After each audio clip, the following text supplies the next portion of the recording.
They always schedule these things for 4:59 p.m. Like corporate bloodletting is easier when done in business casual right before happy hour. I was halfway through highlighting a clause in a federal subaward agreement when the new VP strutted in. Heels too high for her age, blazer too tight for the occasion, and a confidence so loud it drowned out 17 years of silence I'd worked hard to preserve. She dumped her designer tote on the conference table like it was a gavel and clicked the clicker with all the grace of a toddler finding the TV remote. Slide 1. Operational Efficiency Initiative Q4. Translation. Heads were about to roll. We need to modernize, streamline, and frankly, clean house, she said like she was auditioning for a TED Talk nobody asked for. We're carrying too much dead weight. Legacy roles. Redundant systems. Outdated functions. We need to make space for agility. I didn't blink.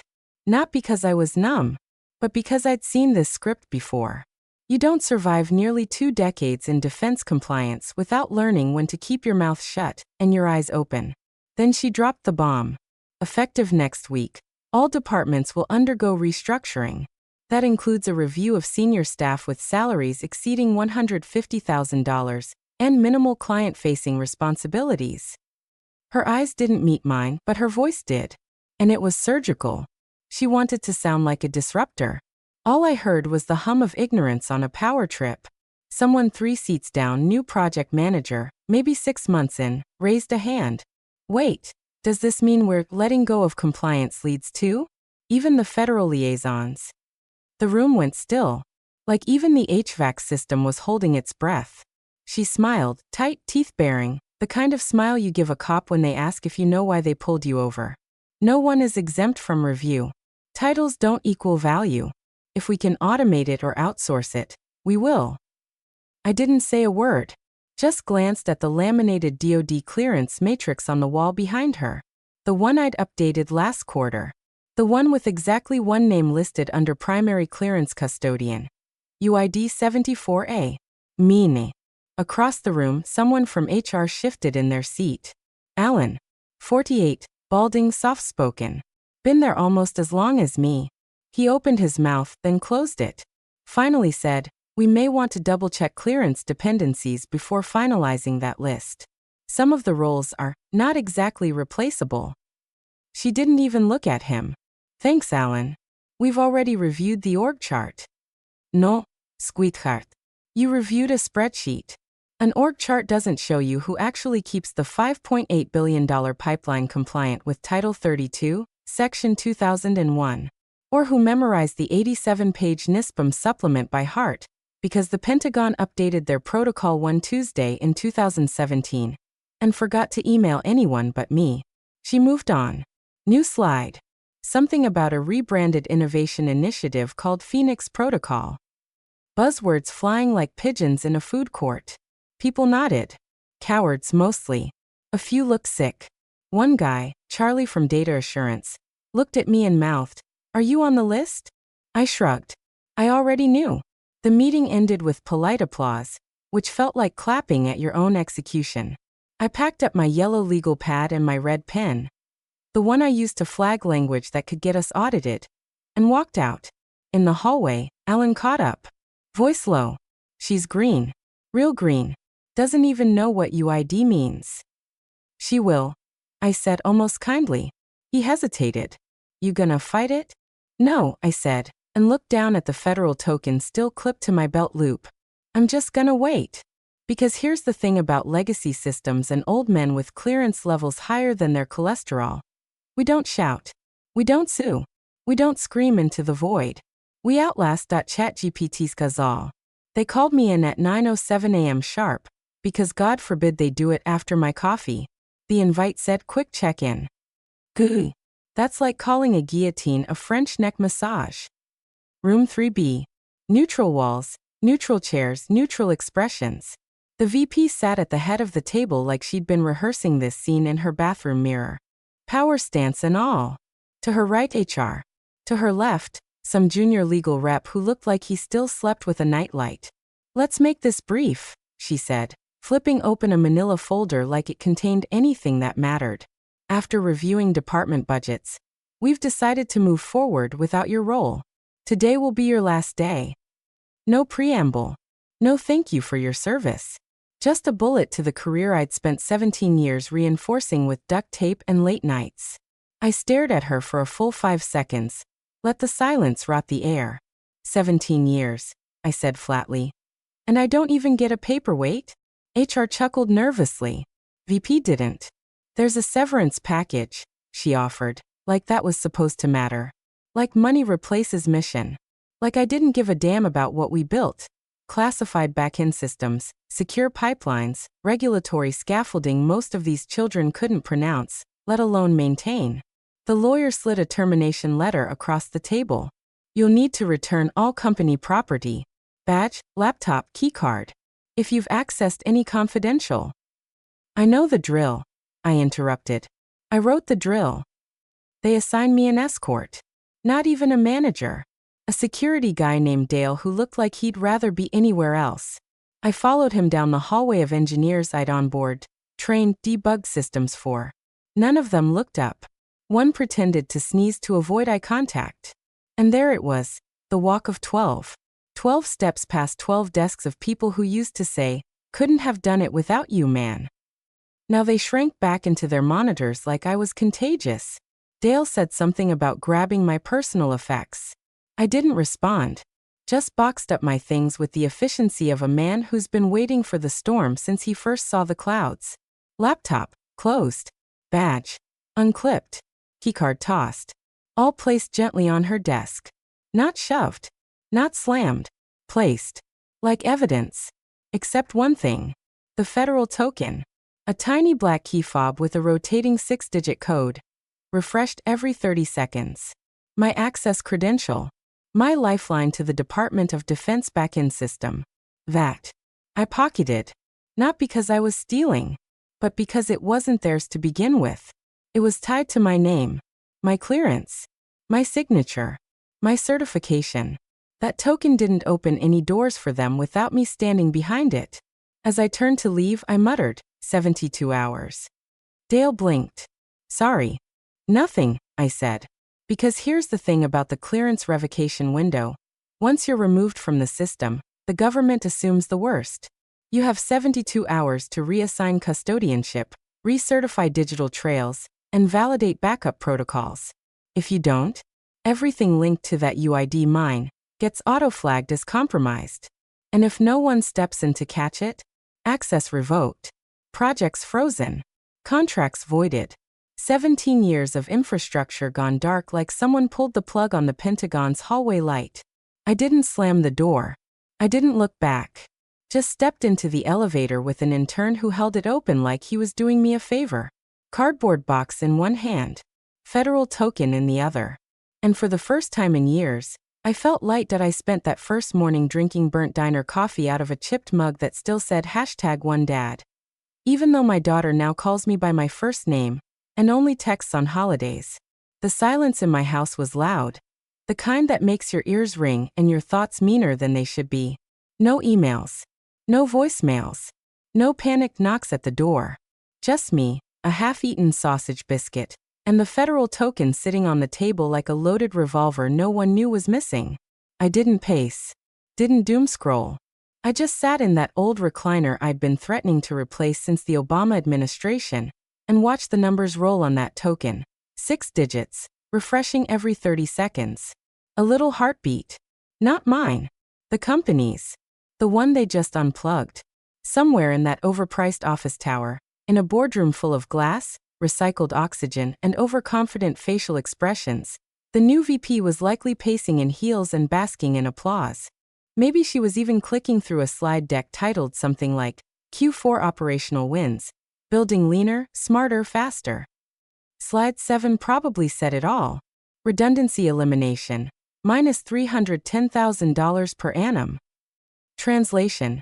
They fired the guy who spoke fluent federalese, carried a top-secret clearance, and held custodianship over every encrypted portal connected to the Department of Defense. You don't get that kind of access by asking nicely. You earn it by living like a ghost. Background checks so deep they fingerprint your high school gym teacher, quarterly polygraphs, and the kind of just one beer, social life that keeps you boring enough to truss with missile schematics. And now all of it, every last gateway, certification, and portal. They were about to learn just how non-transferable it really was. See, when a custodian leaves under non-continuity conditions, that's the term. They have 72 hours to reassign custodianship in the DoD's centralized clearance and access control system. Not in-house. Not some internal handoff.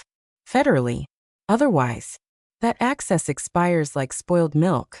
And no one, not even Daddy's little VP, can call and beg their way back in. Back at HQ, I imagined her pacing through the executive suite like she owned it, spouting half-digested TED Talk quotes and telling her assistant to circle back on next-gen compliance solutions. She probably thought I was running some bitter Reddit rant or drafting a tell-all LinkedIn post. Nah, I was just watching the token. T-minus 68 hours 42 minutes. No pings. No system pull requests. Not even a courtesy text. Which meant no one on their side had even thought to check. I cracked a smile. Not because I was cruel, but because it always plays out this way. Arrogance pretending to be efficiency. Youth confusing power with immunity. They didn't ask what I actually did, because they thought the answers were in a spreadsheet. Spoiler. They weren't. They were in my head. In the routines I ran every Friday at 6 p.m. In the emergency audit scripts only I had access to. In the knowledge of which compliance key rotated when, and what federal handshake protocol each subcontractor used when connecting to our servers. You don't hand that off with a pink slip and a best of luck. And when that last hour ticked down, when the server logs went cold and UID 74A vanished from the government access registry, they wouldn't even know who to call. Because by the time they noticed I was gone, I'd already disappeared. IT hit on a Tuesday morning, 10:14 a.m., time-stamped right between a Zoom call about RFID seal procurement and someone's all-staff email about the vending machine stealing their dollar. The subject line was quiet, surgical, urgent. Clearance UID 74A access disruption. From, do not reply at WHS Mill. They came in without sirens or suits, just two guys in khakis and government windbreakers, walking past reception like they were early for a dentist appointment. But the second one flipped his badge. The oxygen left the room. Monday, 9:03 a.m. The front desk buzzed the CEO's office. The receptionist's voice cracked. Two federal agents are here for a scheduled audit review. They said you were expecting them. They weren't. Nobody was. They were from the Defense Security Service. A polite way of saying, the guys who make sure your company doesn't accidentally hand missile schematics to Belarus. They didn't come to arrest anyone. They weren't there with subpoenas or threats. No guns. No shouting. Just calm, bureaucratic death by clipboard. They asked to speak with the head of IT security, the clearance compliance officer, fired, the contracts liaison, the VP of operations, newly minted, recently manicured, and the CEO himself. The agents laid out their requests like ordering at a diner. Full access logs for the last 90 days. Clearance renewal paperwork for all UID holders. The continuity of custodianship report for all encrypted DoD-linked systems. Any incident logs filed in the past 10 business days. The CEO's face started twitching halfway through the list. The way a man twitches when he realizes someone else drove the bus off the cliff, but he's the one being handed the parachute after the ground's already rushing up. The VP, God bless her, waltzed in halfway through and said, "Oh, I think this might be a glitch in our SSO architecture. We're modernizing some workflows." One of the agents looked up from his binder and replied, perfectly flat, "Ma'am, this isn't a glitch. It's a federal custody void. Your company no longer has a registered custodian with Tier 3 authority. That is not a workflow. That is a full compliance failure." She blinked like she'd just been hit in the face with a thesaurus. Legal started making calls. Someone pulled out a hard copy of the org chart. One poor IT manager vomited in the third-floor restroom and tried to pass it off as food poisoning. Meanwhile, across town, I was sitting in the back booth of a Waffle House with a plate of cold hash browns and a phone that buzzed exactly once. Unlisted number. I answered anyway. A woman's voice. "Come. Professional. Mr. Delaney?" Speaking. "This is Diana Fry with the DoD's Compliance and Protocol Division. I just wanted to confirm that you followed procedure during your departure last week. I did. You didn't attempt to reassign access? Nope. You removed all secondary custodian override paths? Yes. Pause. Then. Thank you for disabling access responsibly. That was the right call. I wish more people handled exits with that kind of clarity. I knew what would happen if I didn't, I said. Yes. And now so do they. She hung up. I stared at the phone a moment, then pushed my plate away. Back at the office, the federal agents were now requesting login videos, keystroke logs, anything that could prove no one else had access to the encrypted vaults. They weren't mad. They were documenting, which in many ways is worse. Because when the feds get quiet, that's when you're already screwed. They're not trying to stop the car. They're just here to fill out the accident report. And in the middle of it all, the scrambling, the shouting, the slow unfurling panic, there she was. The VP, still insisting it was a minor hiccup. Still talking about system optimization. Still smiling like a toddler with a paintbrush and a ruined wall behind her. And the best part? They hadn't even looked at the dollar value of the frozen contracts yet. That came next. It happened at 2:42 p.m. on a Wednesday. A digital guillotine from the Pentagon's procurement interface. The notification read like an obituary. Notice of temporary pipeline suspension.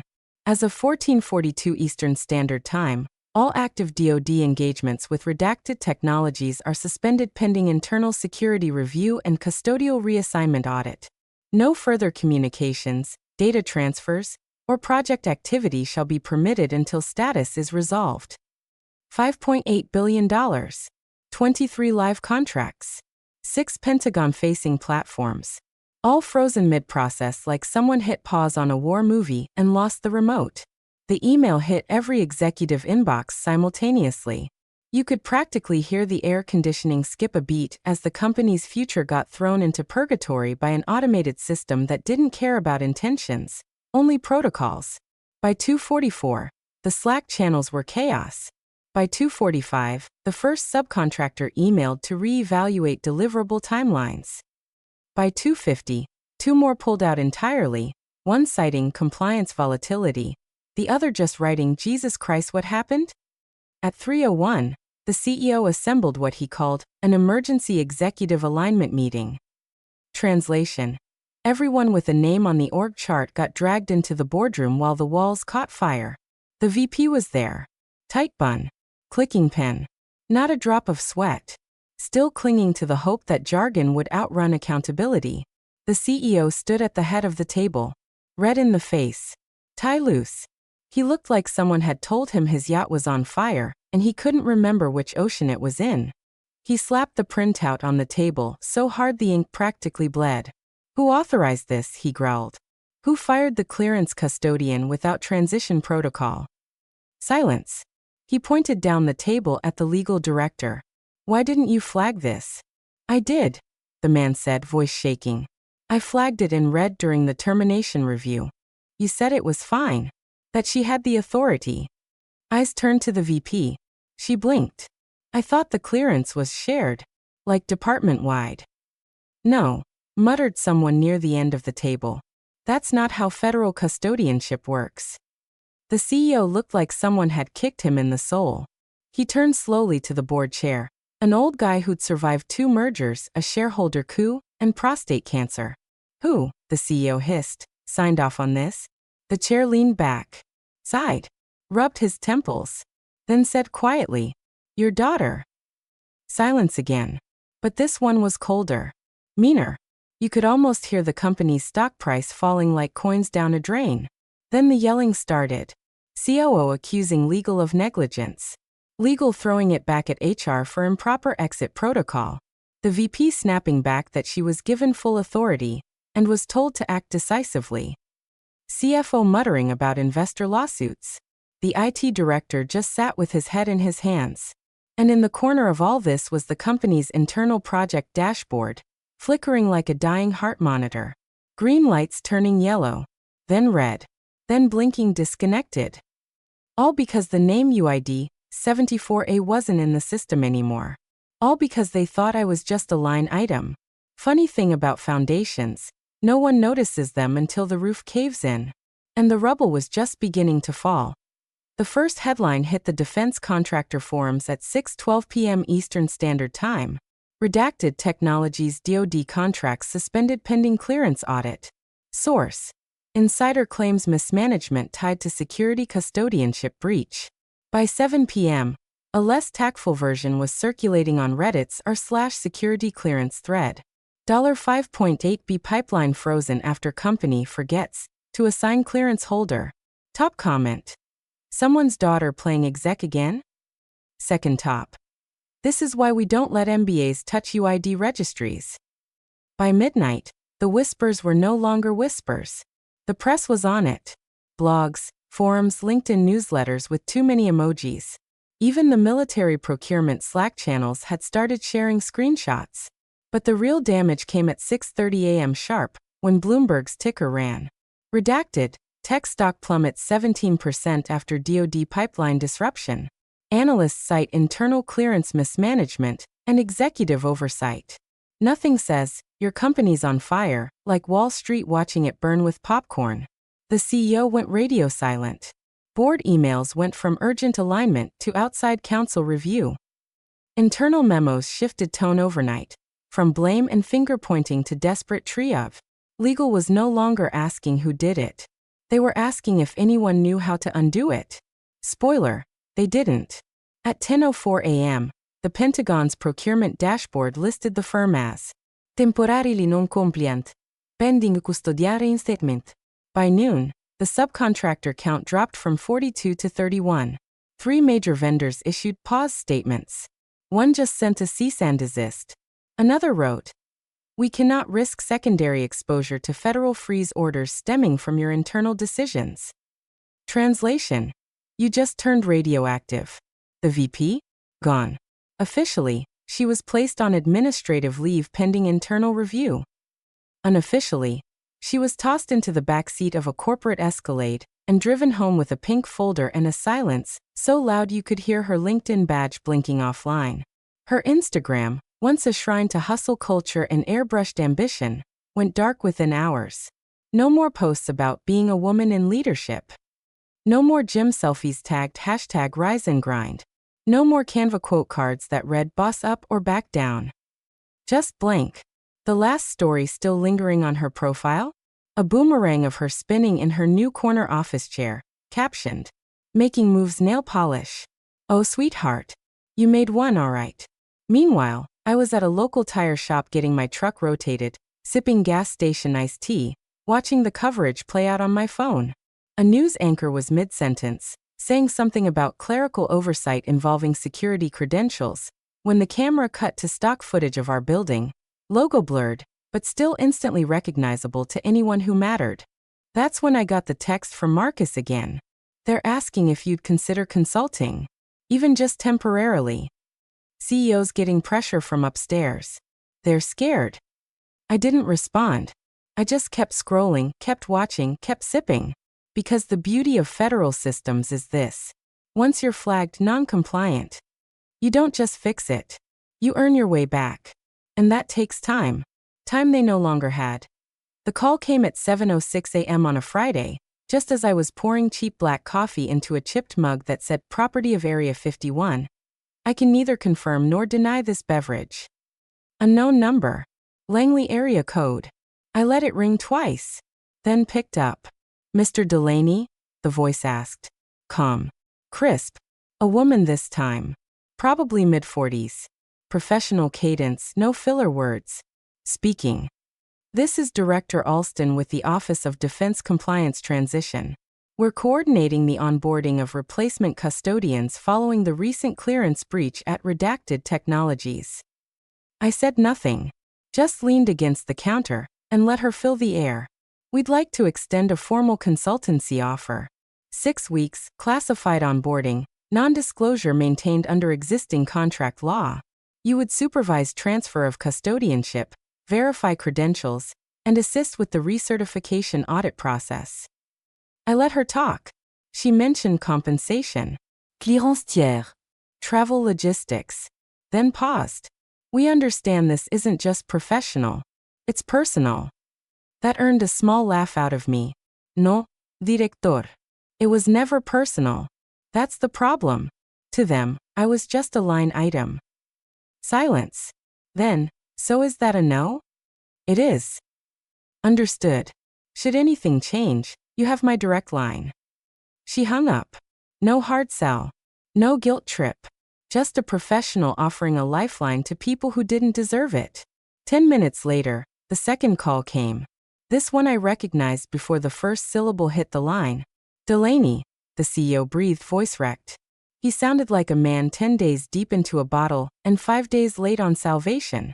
You got a minute? Not really. Listen. I know you probably think look, I was wrong. We mishandled this. I should have looked deeper. Should have checked protocol before she made that call. But you and I, we worked together for 17 years. You know I didn't mean for this to happen. He wasn't yelling. He wasn't threatening. He was pleading. I need your help, he said, and his voice cracked. They won't even talk to us anymore. We're locked out of recertification. We lost 3 contracts just yesterday. I've got board members threatening lawsuits. Our defense attorneys don't even understand half the language in the revocation packet. You're the only one who ever kept this place stable. I let him spill. Let him drag himself across the glass floor he built under our feet. Then I spoke slow and quiet. You should have read the clearance agreement. Pause. Section 4B. He said nothing. Tied to me. Not transferable. No continuity clause unless initiated during active employment. No retroactivity. No waiver. No grace period. Long silence on his end. Then, we didn't know. I know. I didn't gloat. Didn't yell. Didn't even raise my voice. Just breathed. Let the weight settle. You made a choice, I said. You let someone in who didn't understand what she was breaking. And you fired the one person who knew where the fuses were. Another long pause. If you change your mind. I won't. Click. I didn't slam the phone. Didn't toss it. Just set it on the counter and walked outside. The morning air was cold. Crisp. The kind of air that bites a little but reminds you you're still alive. I sat on the porch steps, sipped my cooling coffee, and watched a freight train rumble in the distance. Not triumphant. Not bitter. Just done. Sometimes walking away is the last responsible thing you can do. It was a Thursday when the black SUVs rolled up. 4 of them, tinted windows, government plates, parked diagonally across the fire lane like they owned it. Because technically they did. I was 2 blocks away, tucked into a corner booth at Molly's Cafe, halfway through a blueberry muffin, and pretending to care about a crossword puzzle I wasn't solving. The same booth I used to sit in on Sundays, back when deadlines weren't life or death, and the only audits I worried about were cholesterol-related. The waitress, a kid with pink streaks in her hair and earbuds in, had just asked if I wanted a refill when the first agent stepped out of the lead vehicle. Gray suit. Leather binder. No rush in his stride. Just the slow, deliberate walk of a man with purpose. And paperwork that made men cry. Inside the glass fortress of redacted technologies, I could see silhouettes moving like rats in a flood. Blinds were snapping shut. Lights blinking overhead. The building looked like it was trying to close its own eyes. Then came the CEO. Same gray suit as always. Same perfect part in his hair. But his posture? That was new. Bent, uncertain. He came to the door like a child opening it for a cop after a noise complaint. Smile too tight, handshake too limp. The agent didn't smile back. He handed over a thick packet, sealed, tabbed, embossed with the golden seal of the Department of Defense. I couldn't hear a word, but I didn't need to. I'd written the damn script. The CEO flipped to the first page. Then the second. By the third he slowed. Clause 4B. Subsection 7. Termination conditions. Custodianship continuity failure. Federal pipeline revocation. Effective retroactively. Final page, my name. My signature. My clearance ID. My revocation timestamp. You'd think the moment he read it would come with fireworks. With shouting. With some Shakespearean meltdown or throat-ripping scream. No. It was quiet. Too quiet. Because it wasn't just rage on his face. It was the horror of realization. That kind of deep, stomach-plunging collapse that comes when you finally understand the scope of the thing you broke. His face went slack. Eyes wide. Mouth slightly open. Hands trembling just enough to betray the businessman mask. Shock. Rage. Despair. All in one slow-motion implosion of a man who thought he'd seen everything. Until the government walked through his front door and showed him the price of arrogance. Across the street, I took one last sip of my coffee, set the mug down, and slid the bill under the salt shaker. Didn't gloat. Didn't smile. Just stood, stretched, and walked toward the parking lot while the sky opened up with soft autumn wind. And as I reached the curb, I said it to myself. Not loud, not bitter, just like a man stating the weather. Funny thing about clearances. You don't notice the lock until the key walks away.